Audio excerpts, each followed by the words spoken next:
உள்ளங்கள் மிகுதியாக இருக்கின்றன. அப்படி என்றால் அரசு நமக்கு ஒன்றும் செய்யலையா? செய்திருக்கிறாங்க.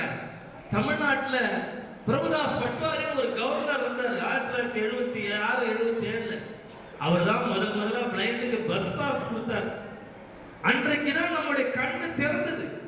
ஏன்னா எங்க வேணாலும் போய் வரலாம் என்கிற ஒரு வசதி வந்தால்தான் சுதந்திரமாக நம்ம இயங்குவதற்குரிய அந்த வாய்ப்பு கிடைத்தது. அப்படி படிப்படியாக பல அரசுகள் அண்ணா திமுக இன்றைக்கு இருக்கிற நம்முடைய அம்மா அவர்கள் தான் ஒரே சமயத்தில் 50 பேருக்கு வேலையை கொடுத்து அதற்கான அடிப்படைகள் எல்லாம் நம்முடைய பார்வையற்ற கல்லூரி மற்றும் பட்டதாரி சங்கம் போராடி பெற்று 50 பேருக்கு வேலை, 100 பேருக்கு வேலை, 200 பேருக்கு வேலை. அப்படின்னா அம்மா மட்டும்தான் செஞ்சாங்களா? ஐயா செய்யல. ஐயாவும் செஞ்சிருக்காரு 200 பேருக்கு வேலை. இப்படி நாளாண்டுக்கு வேலை இருக்கிறது அவர் போட்ட அரசாணை தான். இப்படி நமக்கு அரசும் சமூகமும் மாறி மாறி நமக்கு உதவி செய்திருக்கின்றன. இருப்பினும் நாம் விரும்புகின்ற முன்னேற்றத்தை இன்னும் நம்மால் பெற முடியவில்லை என்பதுதான் நம்முடைய மனக்குறை. ஆகவே நான் இதோடு அந்த கருத்தை நிறுத்திக் கொண்டு இவர்களுக்கு பேச வாய்ப்பளிப்பதற்கு முதலாக தம்பி, நீங்க எதை பத்தி பேசுறீங்க? நீங்க எதை பத்தி? அரசா? சரி தம்பி, சரி சரி சரி. பார்வையற்றோர் முன்னேற்றத்திற்கு பெரிதும் துணையாக இருப்பது சமூகம் அல்ல, அரசுதான். அரசு நினைத்தால்தான் எதையும் செய்ய முடியும், அப்புறம்தான் சமூகம் கூட வர முடியும் என்பது போல ஒரு கருத்து பதிவினை அருமை இளவல் மனதிலே வைத்துக் கொண்டிருக்கிறார். அவருடைய மன கண்ணாடி எனக்கு தெரிந்து விட்டது. ஆகவே அவருக்கே முதலாக ஒரு வாய்ப்பளித்து அரசுதான் நமக்கு துணையாக இருக்கிறது என்று பேசுமாறு அவரை நினைக்கிறேன். தலைமை பொறுப்பிலே பேசுபவர்கள் 5 நிமிடத்தில் பேசி முடித்து விட வேண்டும். 4 நிமிடத்திற்கு பிறகு உங்களுக்கு ஒரு வார்னிங் பெல் கொடுப்பாங்க. 5 நிமிடம் முடிந்த உடனே பெல் அடிச்ச அப்புறம் நீங்க எவ்வளவு பேசினாலும் உங்க கருத்தை நாங்க பட்டிமன்ற இதுல இருந்து எடுத்துக்க மாட்டோம், காதுல கேட்டுக்குவோம். ஆனா பட்டிமன்ற தீர்ப்பு மதிப்பீட்டுல உங்க பாயிண்ட்ஸ் நாங்க எடுத்துக்க மாட்டோம். ஆகவே 5 நிமிடத்திற்குள் உங்களுடைய கருத்துக்களை நீங்கள் சொல்லி நிறைவு செய்ய வேண்டுமாய் அன்போடு கேட்டுக்கொண்டு இந்த அருமையான வாய்ப்பளித்த அனைவருக்கும் நன்றி கூறி அருமை இளவல் குமார் உதவி பேராசிரியர் தமிழ்துறை மாநில கல்லூரி அவர்களை பேச அழைக்கிறேன். பேசுங்க தம்பி. வான்முகில் வளாது பெய்க, மணிவளம் சுரக்க, மன்னன் கோன் முறை அரசு செய்க, குறைவிலாது உயிர்கள் வாழ்க, நான் மறையரங்கள் ஓங்க, நற்றவும் வேள்வி மல்க, மேன்மைகொள் செய்வ நீதி விளங்குக உலகமெல்லாம். இந்த அருமையான மாலை நேரத்தில் இங்கே குழுமியிருக்கிற அத்துணை பேருக்கும் எனது முதற்கண் வணக்கத்தை பதிவு செய்து இப்பட்டிமன்றத்திற்கு நடுவராக இருக்கக்கூடிய அண்ணன் வேலையா அவர்களுக்கு சிறப்பான வணக்கத்தை சொல்லி என்னுடைய சீனியர் பேராசிரியர் ஐயா சுகுமாரன் ஐயா அவர்களுக்கு சிறப்பான வணக்கத்தை பதிவு செய்து லதா ராமகிருஷ்ணன் மேடம் அவர்களுக்கு சிறப்பான நன்றியினை தெரிவித்துக் கொண்டு என்னுடைய பட்டிமன்ற உரையை தொடங்குகிறேன். இதோ நடுவர் அவர்களே, இன்றைக்கு பார்வையற்ற சமூகம் எந்த நிலையில் இருக்கிறது, இன்றைக்கு எந்த நிலையில் இருக்கிறது என்று நீங்கள் கருத்தில் கொண்டு பார்த்தால் இந்த தலைப்பே தேவையில்லாத ஒரு தலைப்பாக மாறி போயிருக்கும். நான் இந்த சமூகம் பார்வையற்றோருக்காக என்ன செய்திருக்கிறது, அரசு என்ன செய்திருக்கிறது என்கின்ற ஒரு பட்டியலை போட்டு பார்த்தால் சமூகம் நிறைய செய்திருக்கிறது, நான் மறுக்கவில்லை. அந்த சமூகம் செய்த பணிகளால் சேவையால் ஒரு பார்வையற்றவன் நிறைந்த வாழ்க்கையை பெற்றிருக்கிறானா என்கின்ற கேள்வியை நான் முதலில் வைக்கிறேன். நாம் நிறைய இடங்களில் வாசிப்பாளர்கள் நமக்கு வாசித்து காட்டுகிறார்கள், கல்வி கட்டணம் கட்ட முடியாத நேரங்களில் கல்வி கட்டணம் கட்டுகிறார்கள். இவையெல்லாம் முடிந்து நாம் எங்கே வந்து நிற்கிறோம் என்றால் சுயமான சொந்த காலில் நிற்கக்கூடிய தெம்பினை தரக்கூடிய ஒரே இடம் அரசுதான். அரசு எதுவும் செய்யவில்லை என்றால் இன்றைக்கு நாம் எல்லாம் உயர்ந்த பணிகளில் இந்திய ஆட்சி பணியிலோ பேராசிரியர்களாகவோ ஆசிரியர்களாகவோ வங்கிகளிலோ பணியாற்ற முடியுமா என்றால் முடியாது. அதை யாரால் செய்ய முடியும் என்றால் அரசால் மட்டும்தான் செய்ய முடியும். ஆகவே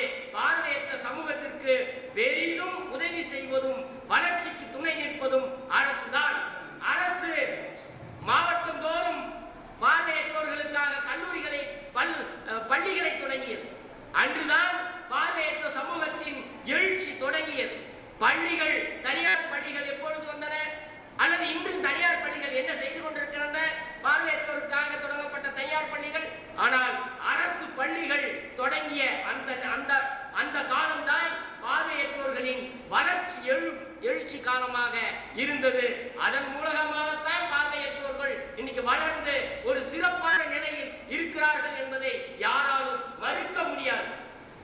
இன்னொன்றை சொல்லுகிறேன் நடுவர் அவர்களே, பல பேர் தேனாம்பேட்டை தான் நல்லா படிச்சுக்கிறாங்கப்பா, அடையாள தான் நல்லா படிச்சுக்கிறாங்க. தேனாம்பேட்டையில் இயங்குகிற பள்ளி அரசு உதவி பெறும் பள்ளி, அதை நன்றாக புரிந்து கொள்ளுங்கள்.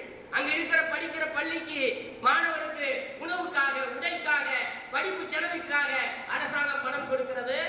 அங்கே பணிபுரிகிற ஆசிரியர்களுக்கு அரசாங்கம் பணம் கொடுக்கிறது. அது எப்படி அரசு உதவி இல்லை என்றால் அந்த பள்ளியை இயங்காது. ஆகவே அந்த அடிப்படையிலும் அரசுதான் அங்கே துணை நிற்கிறது என்பதை நீங்கள் தெரிந்து கொள்ள வேண்டும் நடுவர் அவர்களே. அரசாங்கம் வர்றதுக்கு முன்னே பாளையங்கோட்டை ஸ்கூல் வந்துருச்சுப்பா. அதெல்லாம் நீங்க சொல்றதை நம்ப முடியாது. நான் சொல்கிறேன், அன்பு பட்டிமன்ற ரசிகர்களே, ஒரு செய்தியை நான் இங்கே ஆணித்தரமாக பதிவு செய்ய விரும்புகிறேன். சமூகம், பார்வையற்றோர் சமூகம், அதையே வைத்துக் கொள்ளுங்கள். இன்றைக்கு நான் படித்தேன், வளர்ந்தேன், நல்ல ஊதியத்தோடு குடும்பத்தில் சிறப்பான வாழ்க்கையை தொடங்கி இருக்கிறேன். ஆனால் நான் எனக்கு கீழே இருக்கிற பார்வையற்ற மாணவர்களின் சிந்தனையை நினைத்து பார்க்கிறேனா? இல்லை. ஆகவே பார்வையற்ற சமூகத்திற்கு, பார்வையற்ற மாணவர்களுக்கு பார்வையற்ற சமூகமே இன்றைக்கு தடையாக இருக்கிறது. கடந்த ஆண்டு ஒரு மிகப்பெரிய போராட்டம் தமிழ்நாட்டிலே நடந்தது. பார்வையற்றோர்களால் நடத்தப்பட்டது. பார்வையற்ற கல்லூரி மாணவர்கள் பட்டதாரி சங்கத்தால் நடத்தப்பட்டது. அங்கே அரசு பல தெளிவான முடிவுகளை, அரசாணைகளை கொடுப்பதற்கு தயாராக இருந்தது. ஆனால் பார்வையற்ற சமூகத்தில் இருந்த சில துரோகிகள் அரசிடம் போய் பலவற்றை தடுத்து நிறுத்தியது யார்? இந்த சமூகம் தான். அதே போலத்தான் அரசாங்கம் படித்து முடித்து நாம் வேலை தேடி அந்த அரசு ஆணையை வாங்கி கொண்டு அந்த அரசு அலுவலகங்களில் போய் ஏறி நிற்கிற போது இந்த சமூகம் என்ன சொல்லுகிறது? இதே நடுவர் கூட ஆசிரியர் தேர்வு வாரியத்தின் மூலமாக தேர்ந்தெடுக்கப்பட்ட ஒரு மாணவனை அழைத்து சென்று அவனுக்கு பணி வாய்ப்பு தர முடியாது என்று அங்கு ஒரு அலுவலர் சொல்லுகிறார். அது அரசு அல்ல, அரசு உத்தரவு கொடுத்து விட்டது, அரசாணை கையிலே வைத்திருக்கிறார். அந்த சமூகம், இந்த சமூகம் அவனை பணியில் சேர்க்க தடுக்கிறது. அப்ப பார்வையற்றவனுடைய வாழ்க்கைக்கு இந்த சமூகம் தடையாகத்தான் இருக்கிறது. நான் நன்றாக முதுகலை படிக்கிற போது நல்ல முறையில் ஆடையை எடுத்துக் கொண்டு ஷூ போட்டுட்டு நல்ல டைலாம் கட்டிட்டு கல்லூரிக்கு போகிறேன். அங்கே ஒரு அம்மா வந்து என்னுடைய கையிலே 50 பைசாவை வைத்து திணிக்கிறார். நான் பிச்சைக்காரன் இல்லை என்று சொன்னேன்.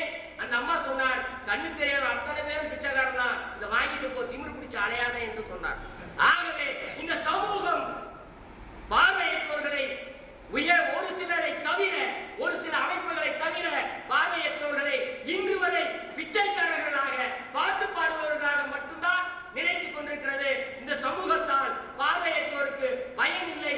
அரசு ஒன்றுதான் பார்வையற்றோருடைய வாழ்க்கையை, தரத்தை உயர்த்த முடியும் என்று ஆணித்தரமாக சொல்லி முடித்துக் கொள்கிறேன். நன்றி, வணக்கம். என்னுடைய அருமை தம்பி அவர்கள் சமூகத்தால் ஏதோ சில வகைகளில் உதவி செய்தாலும் இவர்களுடைய முன்னேற்றத்திற்கு தடையாக இருக்கிறார்கள். பார்வை உள்ளவர்களும் சரி, பார்வையற்றவர்களும் சரி, பார்வையற்ற முன்னேற்றத்திற்கு அவர்கள் தடையாக இருக்கிறார்கள். அரசு தர தயாராக இருக்கிறது என்பது போல் தன்னுடைய கருத்தை இங்கே மிக அருமையாக பதிவு செய்து, அது சமூகம் நம்மை ஒரு பிச்சைக்காரர்களாகவே பார்க்கிறது என்கிற கருத்தினையும் இங்கே பதிவு செய்திருக்கிறார். ஆக இந்த நிலையிலே நான் கூட நினைச்சேன் சமூகம் தான் நமக்கு நிறைய செய்து போலன்னு. அவர் சொல்றதை பார்த்தா அரசு தான் நமக்கு செய்வது போல ஒரு தோற்றத்தை உருவாக்கி இருக்கிறார். இந்த தோற்றத்தை மறைய செய்து தன்னுடைய ஆணித்தரமான கருத்துக்களை தம்பி திவாகர் அவர்கள், உதவி பேராசிரியர் தமிழ்துறை பொன்னேரி அவர்கள் தன்னுடைய கருத்தை பதிவு செய்து அந்த கருத்தை முறியடிக்க முயற்சிக்க வேண்டுமாய் கேட்டுக்கொள்கிறேன்.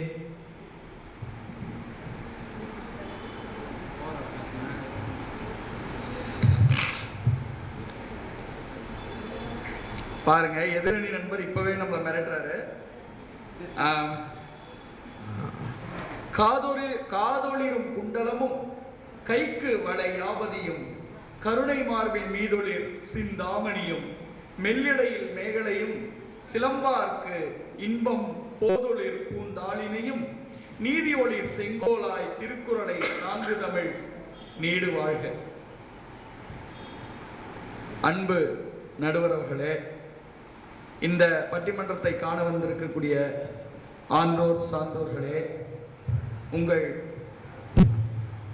அனைவருக்கும் என்னுடைய வணக்கத்தை தெரிவித்துக் கொள்கிறேன். நடுவர் அவர்களே, எதிரணி நண்பர் தோழர் மிக தெளிவாக பல கருத்துக்களை சொன்னார். சமூகத்துக்கு சார்பாக, அரசுக்கு ஆதரவாக நன்றாக பல கருத்துக்களை சொன்னார். ஆனால் அவர் பல விஷயங்களை மறந்திருக்கிறார். இன்றைக்கு ஆமா, ஆனால் அவரே நன்றி கெட்ட மனிதருக்கு அஞ்சு நிற்க மாட்டோம் என்றெல்லாம் பாடலை ரிங்டோனாக செட் செய்வார். ஆனா அவர் இப்ப எல்லாத்தையும் மறந்திருக்கிறார். பட்டிமன்ற வாதத்துக்காக மறந்திருப்பார். அதாவது நீங்கள் சொன்னீர்கள் 1970களிலே பேருந்து பயணச்சீட்டு வழங்கப்பட்டது. அதற்கு முன்பே அரசு பள்ளிகள் எல்லாம் தொடங்கப்பட்டது. ஆனால் கல்லூரியில் பயில்வதற்கு வாய்ப்புகள் மறுக்கப்பட்ட போது போராடி வாய்ப்புகளை பெற்றுக் கொடுத்தது சமூகம் தானே. 1980களிலே வேலையின்றி பார்வையற்றவர்கள் தவித்த போது கண்ணனையா போன்ற உத்தமர்கள் பெரியோர்களின் ஆதரவில் போராடி பல பணி வாய்ப்புகளை பெற்றோமே. இது சமூகத்தின் பணி அல்லவா? கண்டிப்பா கண்டிப்பா. இல்லையா? கேட்கல எப்படி அவன் கொடுப்பான்? கேட்டு பெற்றோம் எல்லாவற்றையும். அதாவது இன்று சுயகல்வி, சுயமதிப்பு, சுய முன்னேற்றம் என்கிற முத்தான பொருளை நமக்கு சொல்லிக் கொடுத்து இன்று அந்த தூண் கண்ணனையா என்கிற அந்த தூண் இருக்கிறதே, அது சமூகத்துக்கு, நம்முடைய சமூகத்தின் ஆலமரம். அது ஒரு சரணாலயம். இப்படி பல விஷயங்கள் சொல்லிக் கொண்டு போகலாம். இன்று நமக்குள் ஒற்றுமை இருக்கிறதா இல்லையா என்பது இங்கே பேச்சு அல்ல. சொல்லப்போனால் நமக்குள் நடைபெற்றதை சமூகத்தின் ஒரு சார்ந்த சமூகத்தின் ஒரு விஷயமாக நாம் பேசிவிட முடியாது. நண்பர் பேசினார், எதிரணி அதாவது இந்த சமூகம் என்னை ஒரு பிச்சைக்காரனாக பார்த்தது என்று. அதாவது இன்று திரையுலகிலே குக்கு என்ற ஒரு படம் வந்தது. இந்த குக்கு என்கிற ஒரு படம் பார்வையற்றவர்கள் படிக்கிறார்கள், அவர்களுக்கு இன்னொரு முகம் இருக்கிறது என்பதை இந்த சமூகத்திற்கு அழகாக உணர்த்தியதே. எப்படி லவ் பண்றாங்களோட காமிச்சிருக்காங்கப்பா, இல்லையா? அதாவது இல்ல, அதுல இருக்கக்கூடிய விஷயங்கள். ஆனால் பார்வையற்றவர்களை கல்வி பயில்பவர்களாக இனம் காட்டி ஒரு அடுத்த படிநிலைக்கு நம்மை கொண்டு சென்றிருக்கிறதே இன்றைய சமூகம். இதை நாம் சிந்தித்து பார்க்க வேண்டும். நடுவர்களே, இன்று நாம் நம்மிடையே எல்லோரிடமும் கணினி இருக்கிறது, ஆண்ட்ராய்டு மொபைல் இருக்கிறது, எல்லா தொலைபேசிகளையும் நாம் பயன்படுத்துகிறோம். ஆனால் ஒரு காலத்தில் தேனாம்பேட்டையில் பணிபுரிந்து கொண்டிருந்த ஸ்டெல்லா மிஸ் என்பவர் தான் நாம் கணினி கற்பதற்கு ஆவணம் செய்தவர் என்பது நம்மில் எத்தனை பேருக்கு தெரியும்? தெரியாதுதான். அவருடைய அந்த பணி, அவருடைய உழைப்பினால் தான், அவருடைய அந்த கோரிக்கையின் பேரில் தான் ஒரு கணினி அவர்களுடைய அந்த சிறுமலர் பள்ளியில் கணினி என்பது பாடமாக சேர்க்கப்பட்டது. இப்படி பல விஷயங்கள் சமூகத்தை சார்ந்த சமூகம் நமக்கு பல நிலைகளில், நீங்கள் சொன்னது போல அன்னம் நாராயணன் என்பவர் வாசிப்பாளர்கள் சங்கத்தை உருவாக்கி ஒரு பெரிய பணியை செய்திருக்கிறார். அது மட்டுமல்ல, காட்சி ஊடகத்தில் காண முடியாத, நமக்கு பயன் தராத கல்வியை ஒலி ஊடகமாக்கி நமக்கு வழங்கி இன்று நம்மை ஒரு மேன்மை அடைய செய்தது சமூகம் தானே. இப்படி நிறைய விஷயங்கள் சொல்லிக்கொண்டே போகலாம். எல்லா இடங்களிலும் பல 5 நிமிஷம் எடுத்துட்டு பல சறுக்கல்கள் இருக்கத்தான் செய்யும். சிற்சில விஷயங்களை நாம் நீக்கிவிட்டு பார்க்கும் பொழுது சமூகம் நமக்கு அபரிமிதமான பங்களிப்பை செய்திருக்கிறது என்று சொல்லி வாய்ப்புக்கு நன்றி கூறி விடைபெறுகிறேன். நன்றி, வணக்கம். அருமை தம்பி திவாகர் அவர்கள் ஒரு அருமையான கருத்தை இங்க பதிவு பண்ணிருக்காரு. அரசு ஒன்றும் சும்மா கொடுக்கல, நாம தெரு தெருவா இறங்கி ஓடி அடி வாங்கி உத வாங்கி கேட்டு பேப்பர்ல போட்டு அசிங்கப்படுத்தி எல்லாம் பண்ணப்பறம் தான் அரசாங்கம் கொடுத்ததே தவிர தானா ஒண்ணு அரசாங்கம் எடுத்து கொடுக்கல. நமக்குள்ள ஏதோ 1-2 சில குறை இருந்திருக்கலாம், அதெல்லாம் இங்க பட்டிமன்றத்திற்கு அவ்வளவு தேவையில்லாத விஷயம். இந்த சமூகம் தானாக முன்வந்து நமக்கு வேண்டிய அனைத்தையும் செய்திருக்கிறது. அது ஆள்போல் தழைத்து திரு கண்ணனையா அவர்களுடைய அந்த உழைப்பு, சமம் சமத்துவம் என்கிற அந்த உணர்வை நமக்கே பதிய வைத்து இன்றைக்கு ஒரு 3000-4000 பேர் சுய காலில் ரொம்ப அந்த கிரெடிட் கார்டு வசதியோட, நான் நினைக்கிறேன் இந்த பிளைண்ட் எல்லாம் அந்த மோடி அறிவிப்புல யாரும் கஷ்டப்பட்டிருக்க வாய்ப்பு இல்லை. ஏன்னா எல்லாரும் அவனுடைய பணத்தை பேங்க்ல அனுப்புற அளவுக்கு திறன் பெற்றவர்களாக நிறைய பார்வையற்றவர்கள் இருக்கிறத நான் பார்க்கிறேன். நிறைய என்னை போன்ற மூத்தவர்களுக்கு அந்த போதுமான அளவு அது இது இல்லைன்னா கூட இன்னைக்கு இளைய குழந்தைகள் நிறைய அந்த மாதிரி வசதி எல்லாம் பெற்றிருக்கிறது. அப்படிப்பட்ட அறிவினை நாம் பெறுவதற்கு தேனாம்பேட்டை பள்ளியை சேர்ந்த ஒரு சகோதரி, NIVH நிறுவனம் போன்றவைகள் எல்லாம் நமக்கு மிக உறுதுணையாக எதெல்லாம் கண்ணில் பார்க்கிறோமோ அதெல்லாம் காதில் கேட்க வேண்டும் என்கிற ஒரு கொள்கை துடிப்போடு சமூகத்தை சேர்ந்தவர்கள் பல பேர் நமக்கு உழைக்கின்ற காரணத்தினால் நாம் இந்த மேம்பட்ட நிலையை அடைந்திருக்கிறோம். ஆகவே சமூகம் தான் நமக்கு சிறப்பாக செய்திருக்கிறது, அரசு ஒன்றும் சும்மா செய்யல என்பதை ஒரு நெற்றி அடியை போல திவாகர் அவர்கள் தம்பி இளவருடைய குமார் கருத்தை மறுத்திருக்கிறாரு. எனக்கே சங்கடமா தான் இருக்கு. என்னுடைய அருமை இளவல் குமார் கருத்தை இப்படி முறியடிச்சிட்டாரு, என்ன பண்றதுன்னு சொல்லிட்டு. ஆகவே அடுத்தபடியாக குமார் அவர்களை காப்பாற்றுவதற்காக தம்பி ஆங்கிலத்துறை நாகராஜ் அவர்கள், நான் இருக்கிறேன், நீங்க ஒண்ணு கவலைப்படாதீங்க குமாரையா, நான் பார்த்துக்கிறேன், இந்த அணிதான் வலிமையானது என்கிற கருத்தை பதிவு செய்வதற்கு அவருடைய உதடுகள் துடித்துக் கொண்டிருக்கின்றன. அவருடைய உதடுகளுக்கு ஒரு வாய்ப்பளிக்கின்றேன். வருக நாகராஜ், உங்கள் கருத்துக்களை அள்ளி தருக, குமார் கருத்தினை தூக்கி நிறுத்துக என கூறி அழைக்கிறேன். வருக. இந்த மாலை வேளையிலே வெல்ஃபேர் ஃபவுண்டேஷன் ஆஃப் த பிளைண்டுடைய வெள்ளி விழாவிலே பார்வையற்றோர்களது நலனில் மிகவும் அக்கறையாக இருப்பது சமூகமா அரசா என்ற பட்டிமன்றத்திற்கு நடுவராக இருந்து நடத்தி கொண்டிருக்கின்ற